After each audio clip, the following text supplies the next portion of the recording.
kemudian tadi mengenai driver online, tadi juga sudah disampaikan bahwa karena indikator sebagian sudah diambil oleh pemerintah, sistem kebijakan dan lain-lain akan disesuaikan secara perlahan tapi pasti, karena ini menyangkut sistem dan lain-lain.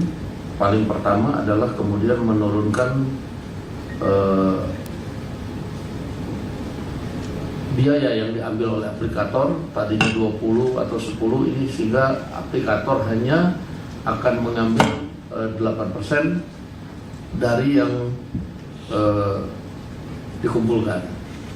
Nah, tadi pembahasan mengenai apakah kemudian jadi pekerja, jadi mitra itu masih disimulasikan. Nah, nanti itu juga tetap yang organisasi kawan-kawan ojol ini tetap akan diajak ngomong, akan diajak berembuk, karena pemerintah melalui Danantara sudah masuk ke dalam aplikator, itu mengambil bagian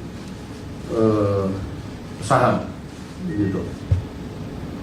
Nah, termasuk ratifikasi yang belum tentang masalah perlindungan terhadap pelecehan dan lain-lain, itu nanti kita bawa ke Satgas mitigasi dan kesejahteraan buruh untuk kemudian didorong untuk dilakukan ratifikasi. Nah, mungkin untuk yang lain-lain, masalah agraria dan lain-lain, mungkin silakan kalau mau ditambahkan, kita masih punya cukup waktu sebelum kita kemudian yang Muslim melaksanakan sholat Jumat. Waktu kami persilakan. Ya, Assalamualaikum warahmatullahi wabarakatuh. Salam kenal, saya Dewi Kartika, Sekretaris Jenderal Konsorsium Pembaruan Agraria, salah satu pimpinan kolektif dari Gerakan Buruh Bersama Rakyat. Terima kasih kepada pimpinan DPR, Bapak Dasko, kemudian Bapak Saan Mustafa, dan kepada Ketua Komisi 3, Bapak Habibur Rahman, kemudian kepada Wakil Ketua Komisi 9, Ibu Putih, dan tentu kepada Pak Obon, salah satu juga pimpinan di Komisi 9 DPR RI. Tentu kami mengucapkan terima kasih atas kesempatannya. Saya tidak akan mengulang apa yang sudah disampaikan oleh Ketua Umum KASBI yang berkaitan dengan situasi perburuhan dan menjadi tuntutan dari kami di Gebrak yang terdiri dari 16 tuntutan. Saya ingin lebih menyampaikan kepada keterkaitan antara pentingnya agenda reforma agraria dengan pemenuhan hak-hak buruh, petani dan nelayan yang tidak bisa dipisahkan, baik yang berkaitan dengan situasi agraria di perkotaan ataupun di pedesaan. Perlu saya sampaikan Bapak Ibu sekalian, tenaga kerja dan tanah itu merupakan dua sisi yang tidak bisa dipisahkan. Ketika tanah itu dikuasai oleh segelintir kelompok, maka yang terjadi adalah ketimpangan, kemiskinan, diskriminasi hak bagi petani dan masyarakat agraris, termasuk tentu sistem ketenaga kerjaan di berbagai industri, apakah industri perkebunan, pertambangan, kehutanan, dan lain sebagainya. Sehingga tentu perlu dipertimbangkan bagaimana tidak hanya soal sistem ketenaga kerjaan, tapi juga sistem agraria yang berkeadilan. Saya bisa contoh hal yang berkaitan dengan kenapa reforma agraria itu penting juga bagi kaum buruh.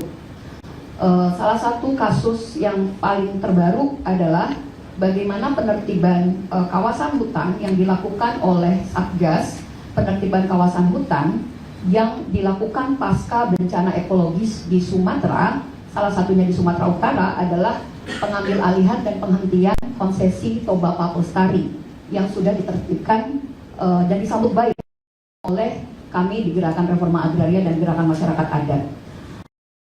Dengan penertiban kurang lebih 145.000 hektar yang sekarang konon ada di Satgas penertiban kawasan, seharusnya di tanah itu merupakan wilayah adat, itu dikembalikan kepada masyarakat adat Tanah Batak. Itu yang pertama. Kemudian juga berkaitan dengan reforma agraria bagi buruh. Kurang lebih di Toba Pak Lestari itu ada kurang lebih 6.000 buruh harian lepas. Yang tentu dengan penutupan konsesi TPL itu juga harus dipikirkan, sehingga perlu ada redistribusi tanah bagi kurang lebih 6.000 buruh harian lepas, yang itu juga sangat menggantungkan hidup. yang sebelumnya di konsesi HTI Toba Papustari harus dipindahkan kepada bagaimana memastikan buruh ini juga menjadi bagian dari upaya untuk pencapaian swasembada pangan.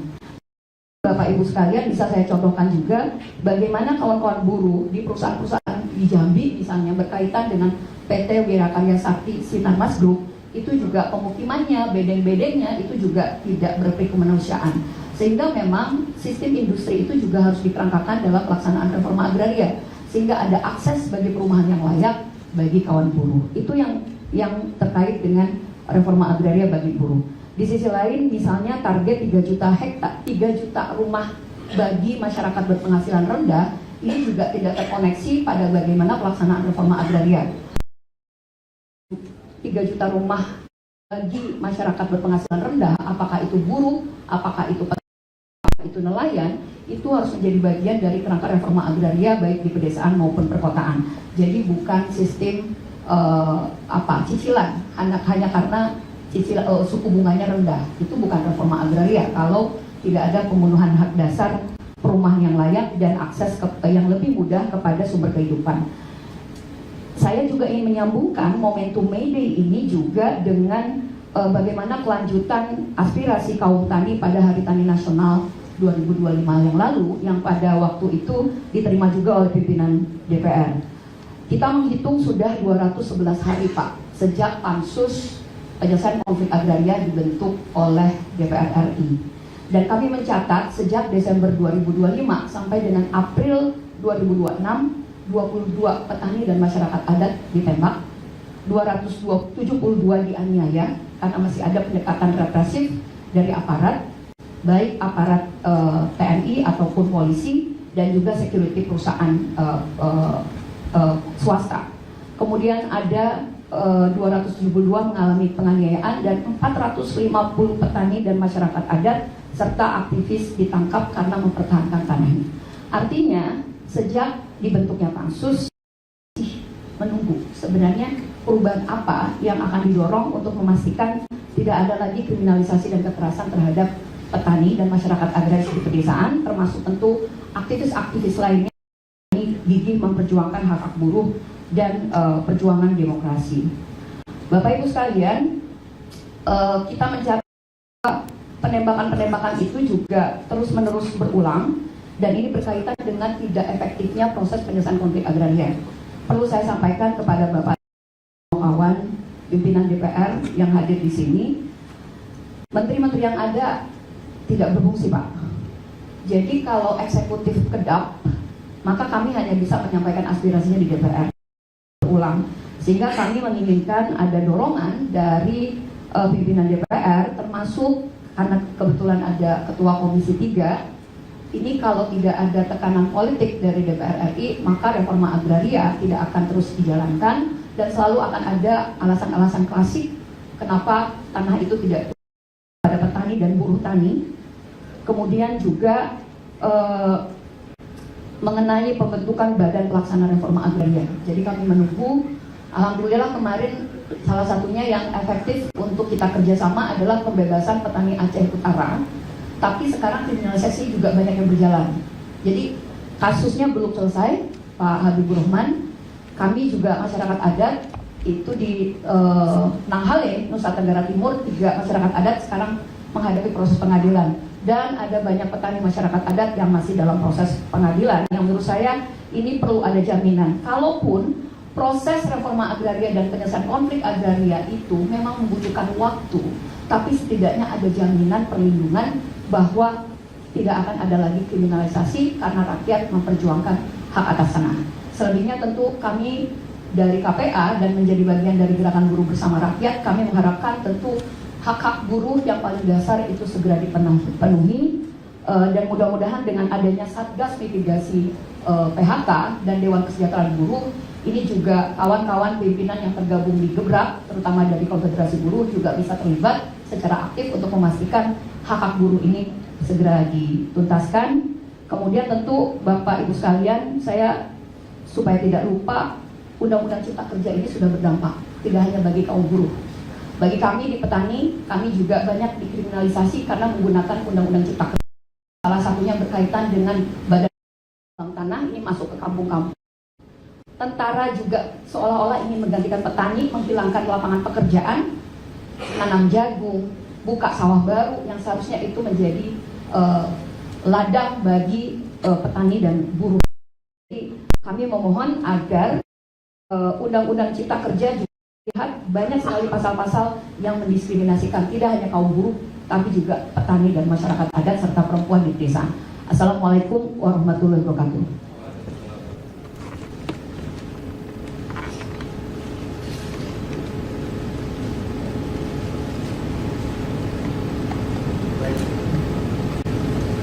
Baik, terima kasih. Ada beberapa catatan yang saya catat di sini. Ini nanti mengenai dasar petani dan nelayan, kemudian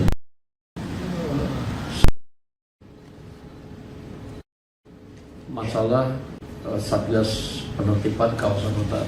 Nah, mungkin memang Satgas Penertiban Kawasan Hutan ini belum terinfo mengenai hal-hal yang tadi bahwa di dalam di kawasan itu ada misalnya petani, ada kemudian pemukiman yang kemudian buruh yang pada saat ini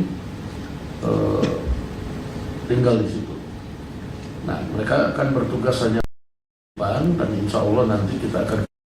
Jadi ini masalah dan masalah kewenangan aja yang kemudian harus kita dudukan, kita letakkan pada tupoksinya masing-masing. Nah, itu memang nanti tugas kami, dan memang kami mengakui bahwa pansus jalannya agak pelan karena masih melakukan sinkronisasi, tapi kami tadi sudah sepakat bahwa kemudian pansus reformasi ini kemudian dalam waktu masa sidang depan itu akan langsung kemudian dipegang dan dikendalikan oleh Pak Saan. Nanti akan dibikin semacam command center yang digabung dengan pimpinan Komisi 3. Jadi kami kalau kemudian tidak dapat informasi kayak kemarin yang waktu kita diinfokan, kami nggak tahu bahwa ada terjadi kejadian di lapangan, ada mungkin penangkapan, ada kemudian ya masalah antara perusahaan-perusahaan dengan petani. Nah, sehingga kalau nanti dibentuk semacam command center, begitu kayak kemarin kan kalau kita dapat informasinya kita juga responnya cepat, bisa dilakukan mitigasi yang dianggap perlu. Jadi nanti pansus agraria ini akan langsung dipegang oleh Pak Saan sebagai Wakil Ketua DPR, dan di command center ada Komisi 3.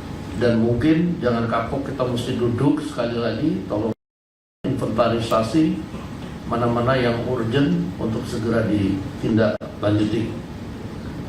Nah, ini termasuk dengan masalah perumahan 3 juta rumah. Mungkin kita akan juga waktu mungkin berbarengan atau lain waktu dengan Menteri Perumahan yang punya program supaya tadi bisa harapan kepada ya mungkin berapa persen persentasenya itu kemudian untuk diaplikasikan kepada buruh-buruh yang tadi disampaikan agar bisa mendapat rumah dengan layak. Kemudian masalah undang-undang Ciptaker ini memang sudah banyak masukan ke DPR bahwa mungkin undang-undang Ciptaker supaya kemudian khusus kalau ketenaga kerjaan kan kita sudah ada putusan MK, tapi hal yang lain mungkin perlu dilihat dan direvisi. Nah, ini nanti masukan-masukannya tolong disampaikan. Mungkin ada lagi, kalau ada yang mau disampaikan silakan.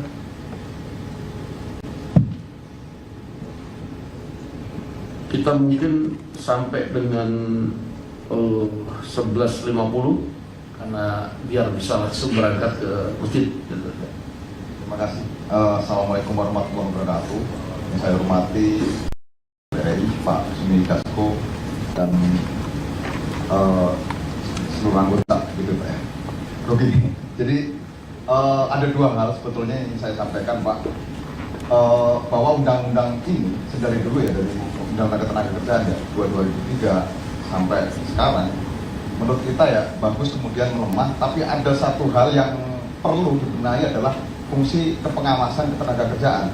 Karena sebagus apapun undang-undang yang dibuat, karena memang praktek pelanggaran di lapangan itu kan karena lemahnya fungsi kepengawasan ketenagakerjaan. Itu yang pertama. Yang kedua yang ingin saya sampaikan adalah tentang lembaga peradilan yang diamanatkan dalam Undang-Undang 2004 itu kan setiap kawasan yang padat industri dia harus dibentuk pengadilan hubungan industrial di daerah tersebut, kan seperti itu Pak. Nah, di Jawa Barat itu kan begitu banyak perusahaan, tapi pengadilan hubungan industrialnya cuma ada satu, sehingga terjadi banyak penumpukan kasus. Ada kasus yang sama tapi hasil putusannya berbeda. Nah, menurutku ini juga menjadi problem ya, overload kasus itu juga mempengaruhi hakim dalam mengambil satu keputusan.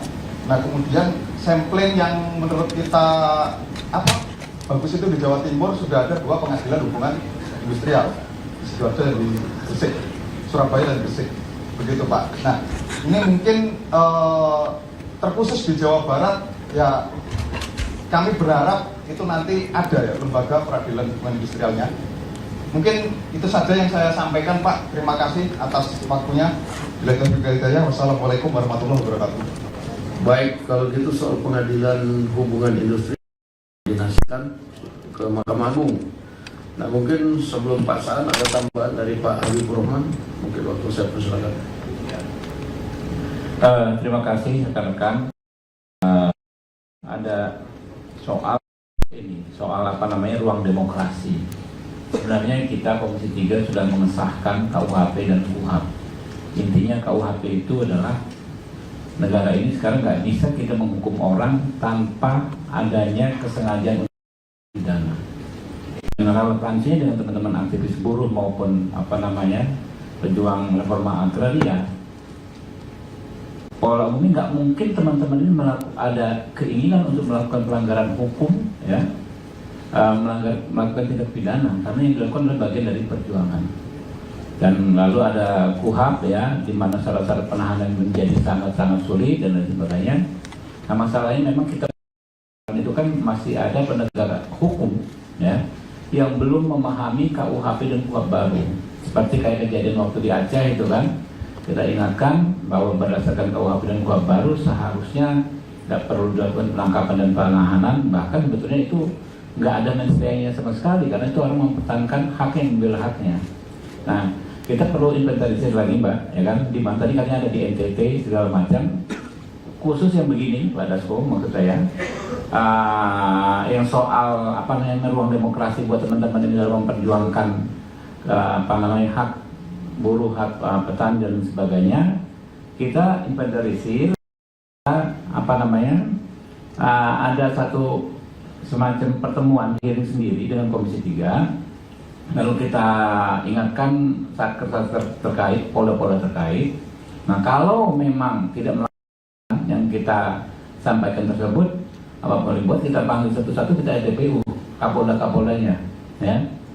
Karena kalau yang sudah di Komisi 3 itu kan kita mengikat semuanya ya.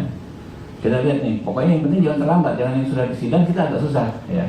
Nah, untuk yang sudah masuk ke pengadilan ya, Komisi 3 akan menyediakan diri pertama menjadi pemberi semacam sikap. Kalau ada warga negara kan bisa mengajukan amicus curiae. Kalau ini kan justru pembuat undang-undang lebih kuat lagi dari amicus curiae, yang memberi pernyataan sikap untuk membela teman-teman yang menghadapi proses keadilan tersebut ya.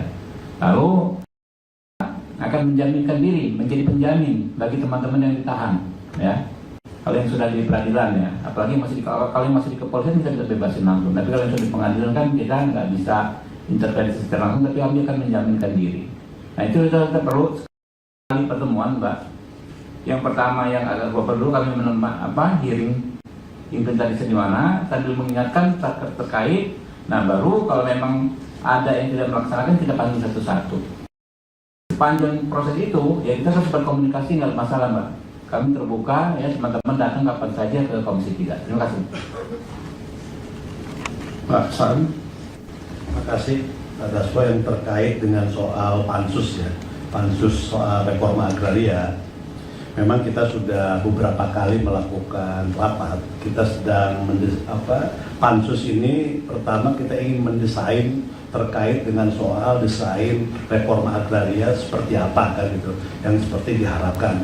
Nah, yang terkait dengan kasus-kasus yang terjadi itu kadang situasinya kan suka dadakan dan sebagainya. Tadi Pak Dasko sudah menyampaikan kita akan membuat common center ya, nanti itu bisa sampaikan informasi, bisa langsung ditindaklanjuti.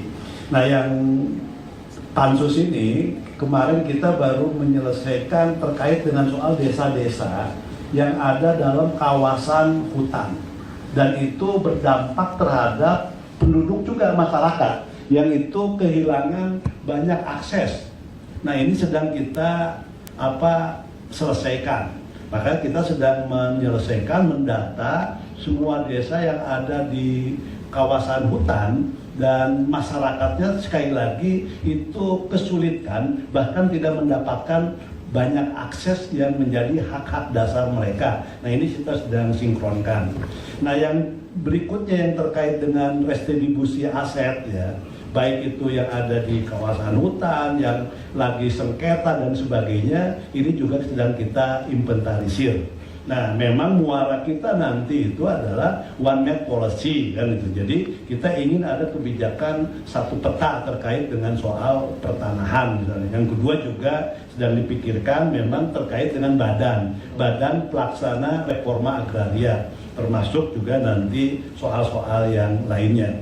Nah, insya Allah masa sidang akan datang mulai tanggal 13 Mei kita akan fokus selain soal restitusi aset terkait dengan soal penanganan sengketa-sengketa dan konflik-konflik pertanahan yang melibatkan masyarakat banyak. Jadi sifatnya komunal ya, bukan personal, tapi lebih kepada komunal. Kalau personal kita nanti susah, tapi kalau komunal tadi antar masyarakat dengan korporasi, masyarakat dengan institusi, itu nanti yang kita inventarisir. Itu saja, insya Allah nanti kita juga akan itu pada sekolah. Pak Ubon, ada?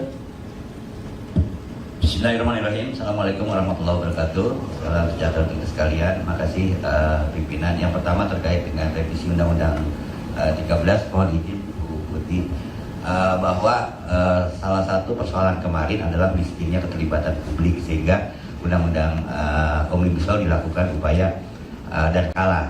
Dan kami sekarang sangat berhati-hati terkait dengan aspirasi dari masyarakat. Terakhir tanggal 14 kemarin, teman-teman saya menyampaikan masukan-masukan. Tanggal 14 kemarin baru Apindo dan Kadin secara resmi menyampaikan masukan. Karena rasanya nggak mungkin undang-undang tersebut kan ada stakeholder dari pemerintah, kemudian Apindo dan Kadin. Kemudian terkait dengan kenaikan upah, perlu disampaikan bahwa memang disparitas upah antara kita nggak usah bicara Indonesia, bicara Jawa tinggi sekali. Jawa Tengah itu tertinggal dengan Jawa Timur dan Jawa Barat. Tapi sejak 2 tahun pemerintahan Pak Prabowo ini ada beberapa kenaikan yang sedikit signifikan. Kalau bicara dulu itu di tahun 2021 1,0%, 1,0%, 2022 1,09%, nah di 2023 7,5%, kemudian kemarin 6,50%. Artinya untuk menaikkan upah memang ada disparitas itu harus jangan terlalu jauh. Katakan kebutuhan hidup di Surabaya dan beberapa wilayah pada hal tertentu rasanya sama. Yang lain mungkin saya senang nanti kita bisa diskusi pada hal-hal sifatnya teknis karena ini masih terus berjalan. Terima kasih. Billahi taufiq wal hidayah. Wassalamualaikum warahmatullahi wabarakatuh. Bu Putih. Ya, terima kasih pimpinan. Jadi menambahkan saja tadi sudah disampaikan bahwa Undang-Undang Ketenagakerjaan masih terus berproses dan tentu kita berkomitmen untuk bisa menyelesaikan sebelum tenggat waktu amanat daripada Mahkamah Konstitusi, dan kita sudah juga terus menjalankan bagaimana public meaningful participation dengan mengundang berbagai pihak ya, dan saya kira juga tadi sudah disampaikan oleh Pak Dasko akan ada juga pertemuan pembicaraan antara teman-teman serikat dengan Apindo gitu ya, dengan pihak Kadin dan lain sebagainya, sehingga ini mudah-mudahan bisa lebih mempercepat proses. Nah, kalau tadi terkait dengan ketenaga kerjaan, memang ini pimpinan perlu kita sinkronkan dengan undang-undang pemerintah daerah. Karena kenapa tenaga pengawas itu hari ini ada di provinsi, ya karena amanat dari undang-undang Pemda. Nah, nanti itu letaknya mungkin pada saat pembahasan kita akan sinkronkan dengan undang-undang Pemda, ya. Karena kan ya ada plus minus ya, sebenarnya kemarin ditarik ke pemerintahan provinsi untuk pengawas ya, karena proses politik di masing-masing kabupaten kota juga sangat tinggi, sehingga tenaga pengawas ini juga secara fungsi juga menjadi kurang maksimal untuk bisa benar-benar mengawasi dari implementasi setiap regulasi di ketenagakerjaan gitu. Jadi saya kira nanti mungkin kita akan diskusikan ini dengan mungkin teman-teman Komisi 2, izin pimpinan, jadi untuk bisa bagaimana menemukan formula yang tepat, selain tadi yang disampaikan bagaimana konsep pengupahan, bagaimana perjanjian kerja waktu tertentu, dan juga alih daya yang juga terus kita godok. Saya kira itu pimpinan tambahannya. Terima kasih. Baik, mungkin sebelum kita akhiri, ada closing statement. Silakan.